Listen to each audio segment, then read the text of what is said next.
All right, let's try this again. Good morning, WPA students and teachers. This is Mr. Vic with our morning announcements. Today is Tuesday, April 22nd. We are exactly 7 school days away from our first showdown with the ELA test.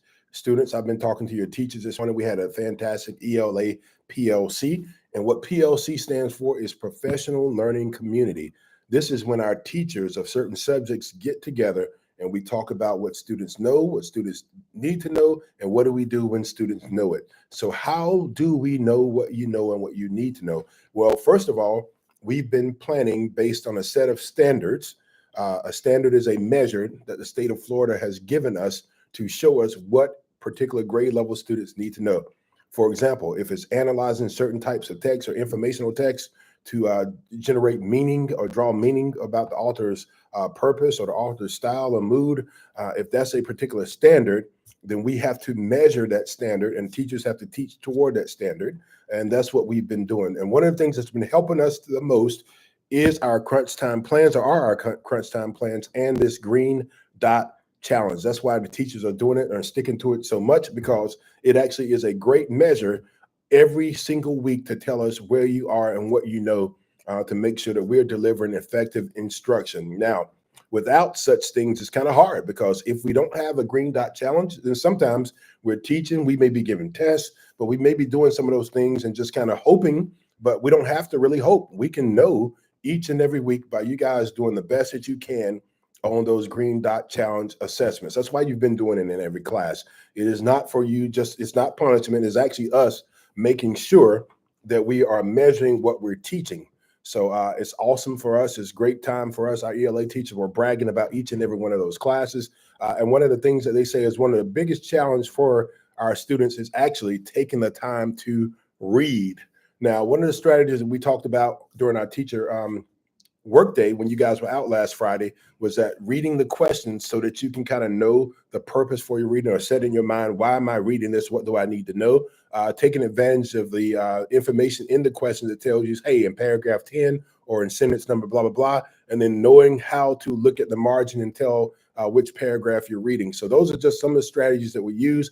But at the end of the day, reading does take time and it takes concentration and it takes focus. So that's why in class, we've been trying to give you guys more practice with taking the time and focusing.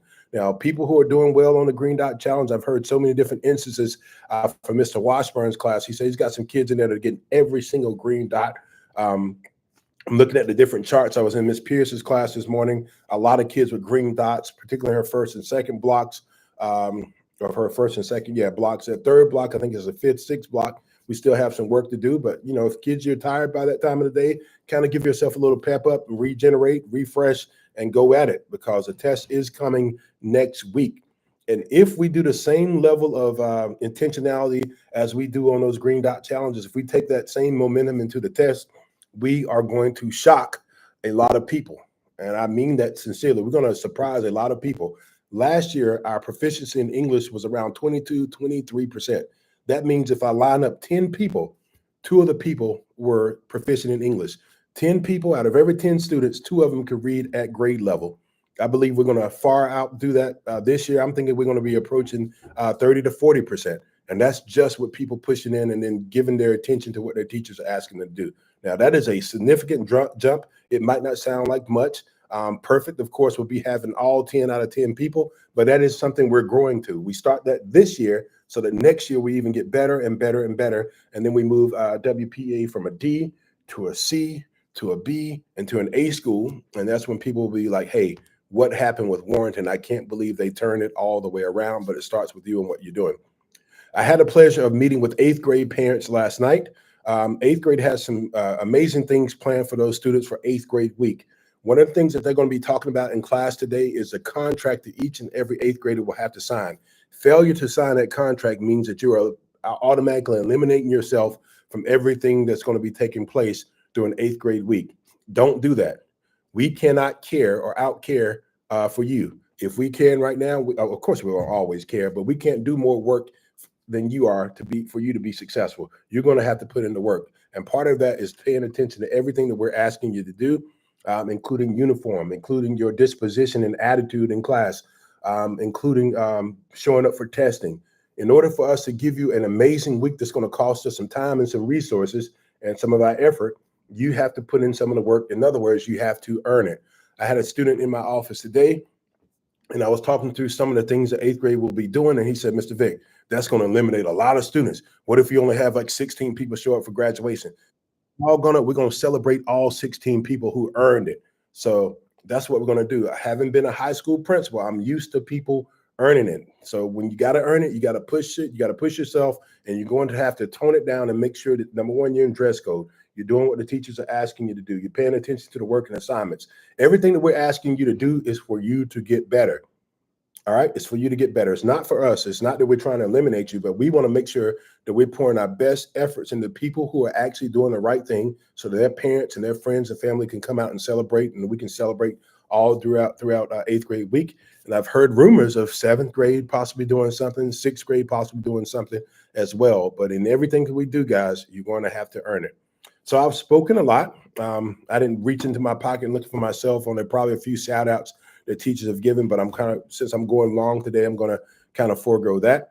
There is a staff, student, and parent satisfaction survey that we're going to be pushing out. So please look out for that as well. Reminder today, guys, our air conditioning in our cafeteria is still broken, so it will be a little hot in there. Please make sure that you're doing what you need to do, clean up after yourselves so that we can get in and out of there without too much discomfort. I look forward to my next 8th grade meeting. Look forward to being in classrooms. Shout out to all the teachers who continue to get those stickers on those bingo cards. As you can see, I've given out a lot and look forward to giving out more. Teachers, yeah, we'll be celebrating with you, providing you lunch and whatnot. And if your class is helping supporting that, we'll also, do something for the class as well. At this time, please stand for the Pledge of Allegiance. I pledge allegiance to the flag of the United States of America and to the republic for which it stands, one nation, under God, indivisible, with liberty and justice for all.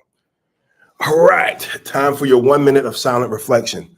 The number 7 is a significant number. In soccer, it's usually generally given to the best player, like a winger. 7 is also the number of completion. We have 7 days to get ourselves mentally ready for the first round of our ELA testing. So I want you to think on that. How are you going to work hard over the next 7 days to get yourself there? What do you need to do to show growth, to get better, to prove to the rest of the world that WPA students can do it? With that being said, guys, as we always do, we want to continue to produce students with strong minds and good hearts. I look forward to seeing you in class.